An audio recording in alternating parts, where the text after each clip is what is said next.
All right, y'all. This is another Gospel Grit, and I must say this will probably be one of the most rant like Gospel Grits. I mean, they're all usually pretty rant like because I don't prepare too much. But I think this one especially is more specific to Christians in 2022 with things like inflation, things like the Great Reset, World Economic Forum, and the things of that nature. Things like big pharma and all that goes into that. So I do want to be clear. This is very much my thoughts, my convictions.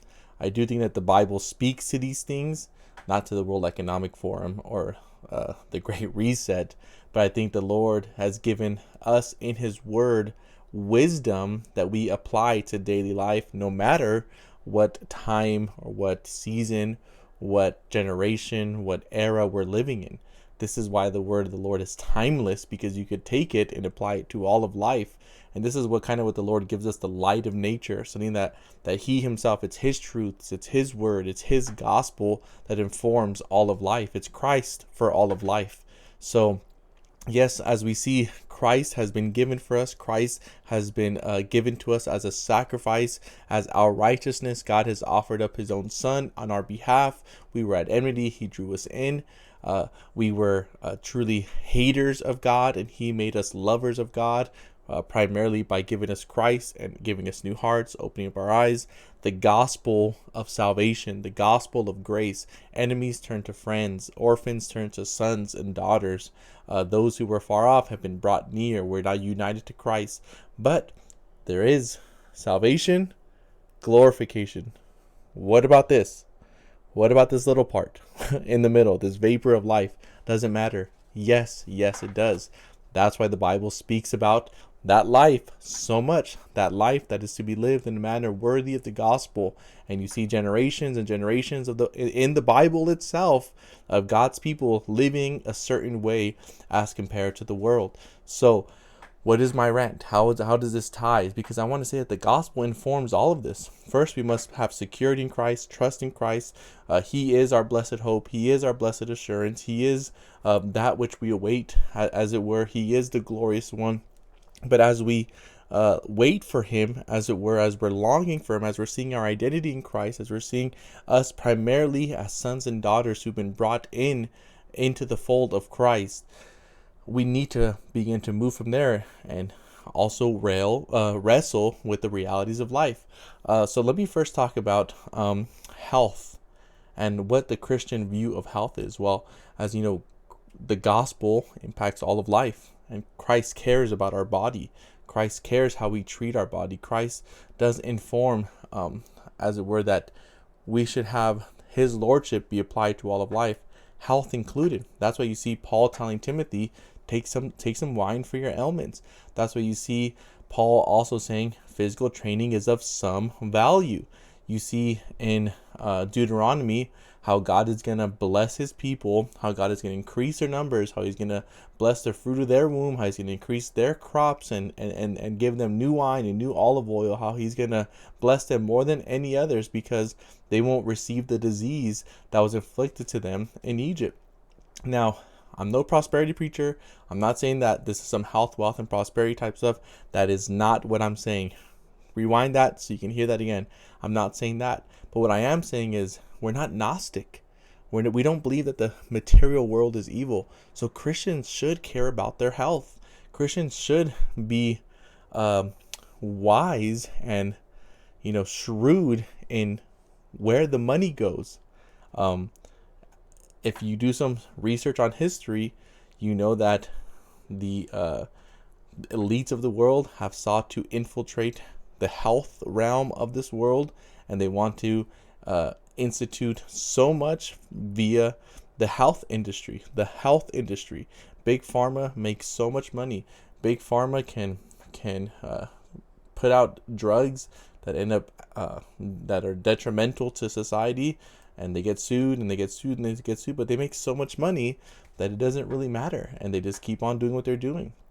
Now, I'm not against medicine. I'm not against Western medicine, and I'm not against doctors. I'm not against hospitals. I think they all have their place. We would be silly to reject all Western medicine. If you need your appendix removed, no essential oil is going to do it, right?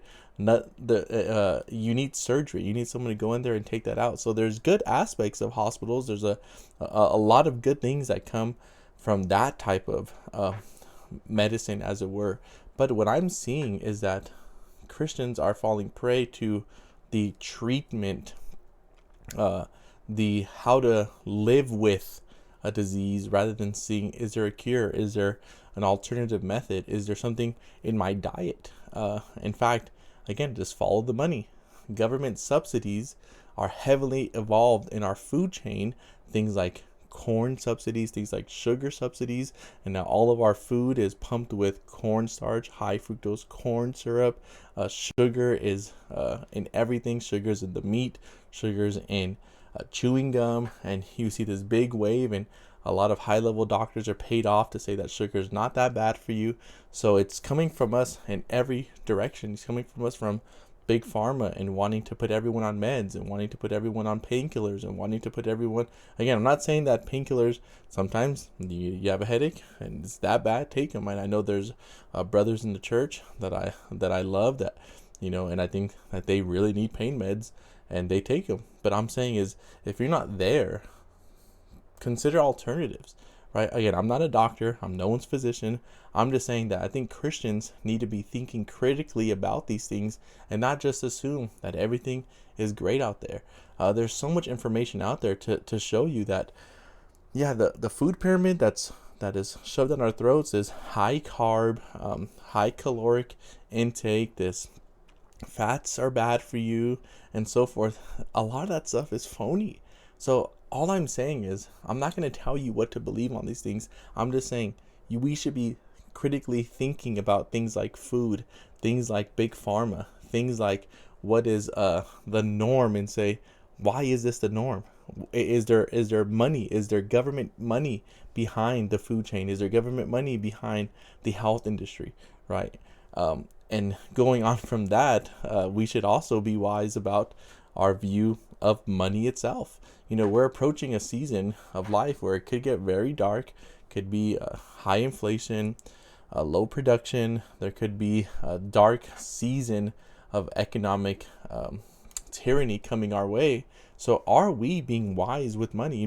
God blessed Abraham with a lot of property, right? Which is money, which is real money. God blessed Abraham with that because that was a form of God saying, here you go, I'm blessing you. So money itself is not an evil thing. It's the love of money that is the root of all evil, not money itself. But we as Christians, again, need to be thinking, do I really need another car payment? Do I really need 2, 3, 4 car payments? Do I really need to buy this giant house that is going to be not occupied for copious amounts of the day, just to pay for that big house? Do I need that new gadget? Do I need that new da-da-da?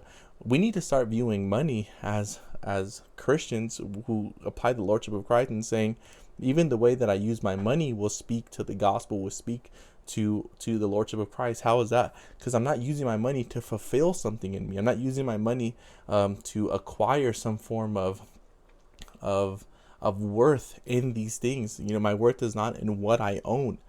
My worth is in Christ.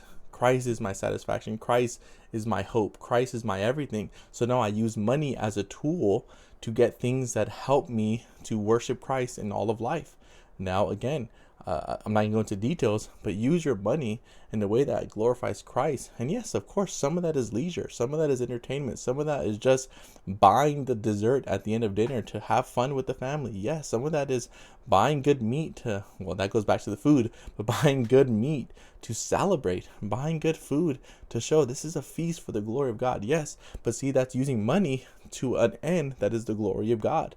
It's not using money just to say, oh, I really have this hobby and I'm going to sink, 10,000 a year into this hobby just because I love this hobby so much. No, make sure that you're thinking about money in a way that is godly. As a pastor, I'm always thinking about, okay, how can we, money is one of the great hindrances to the gospel, because, if money's an issue, you're going to have two parents having to work. If money's an issue, married couples are or young couples are gonna have to delay getting married, and that could cause a lot of issues. It can delay having children because of monetary hindrances. So I'm always thinking about ways that Christians could be using our money, our property, our resources to the best of our ability. For instance, instead of the church changing out its look every 3 years and spending 80 grand on that, can the church buy some property and put some tiny homes on that and say, okay, for 2 years of your marriage, go ahead and live there, and we're going to charge you dirt cheap? Or for a single mother, we could put her up. We need to stop thinking in terms of keeping up with the Joneses, whether that's personal or church life, church building, or what have you, and start thinking and using money as a tactical means for the advancement of the gospel. We need to start thinking about our physical fitness as a tactical means for the advancement of the gospel. If everyone's dying off because of diseases, if everyone's dying off because of heart attacks, if everyone's dying off because they have an addiction to opioids or whatever, then Christians need to be wise and be ready to meet that regard and start preaching to those who are addicted to these things, right?